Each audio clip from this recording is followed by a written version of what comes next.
আসসালামু আলাইকুম সুপ্রিয় দর্শক মণ্ডলী, আমি মুহামিনুল হক আছি আপনার সাথে। আর আজকে আমি চলে আসলাম ক্যামেরার সামনে।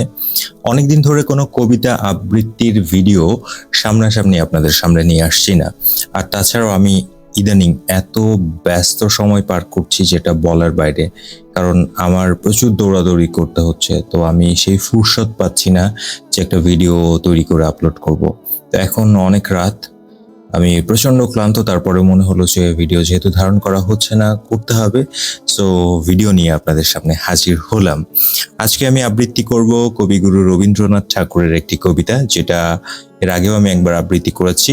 কবিতার নাম হচ্ছে সোনার তরী।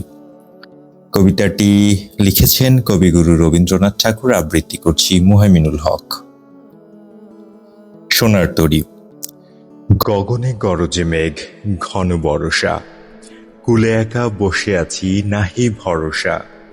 রাশি রাশি ভাড়া ভাড়া ধান কাটা হলো সারা, ভরা নদী ক্ষুরধারা খড় পরশা। কাটিতে কাটিতে ধান এলো বরষা। একখানি ছোট ক্ষেত আমি একেলা, চারিদিকে বাঁকা জল করিছে খেলা। পরপারে দেখি আঁকা তরু ছায়া মশি মাখা, গ্রামখানি মেঘে ঢাকা প্রভাত বেলা। এপারেতে ছোট ক্ষেত আমি একেলা। গান গেয়ে তরিবে কে আসে পারে, দেখে যেন মনে হয় চিনি উহারে। ভরা পালে চলে যায় কোনো দিকে নাহি যায়, ঢেউগুলি নিরুপায় ভাঙে দুধারে। দেখে যেন মনে হয় চিনি উহারে।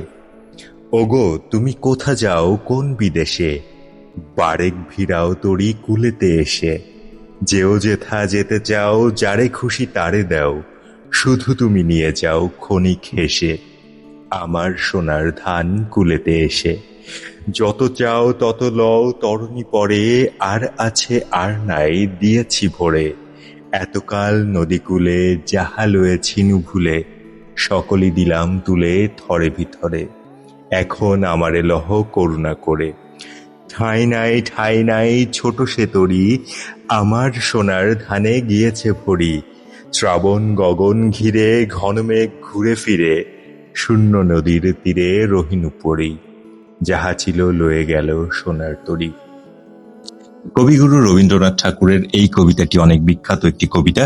সোনার তরী কবিতাটি মূলত এইটাই তুলে ধরা হয়েছে যে মহাকাল আমাদের সবকিছু নিয়ে যায়, শুধুমাত্র পড়ে থাকে আপনার কর্ম। ঠিক এতকাল নদীকূলে যাহা লয়ে ছিনু ভুলে, সকলই দিলাম তুলে থরে বিথরে। মানে আপনার হচ্ছে মহাকালের স্রোতে আপনি চলে যাবেন, আপনাকে কেউ নিবে না, বাট আপনার কর্মগুলো থেকে যাবে। তাই এই কর্মগুলোই আর কি নৌকাতে তুলে দেওয়ার কথা বলা হয়েছে। সুপ্রিয় দর্শক, অনেক ক্লান্তির মাঝখানে ভিডিওটি ধারণ করলাম। জানি না ভিডিওটি কেমন হয়েছে। যদি ভালো লাগে তবে লাইক করবেন, কমেন্টে আপনাদের মতামত জানাবেন এবং শেয়ার করে পাশে থাকতে একদমই ভুলবেন না। মুহামিনুল হক আজকের মতো বিদায় নিচ্ছি। আশা করছি নতুন কোনো ভিডিওতে আপনার সাথে আমার আবার দেখা হবে। ততদিন পর্যন্ত সবাই ভালো থাকুন, সুস্থ থাকুন, এই কামনায় আজকের মতো বিদায় নিচ্ছি। আল্লাহ হাফেজ, আসসালামু আলাইকুম।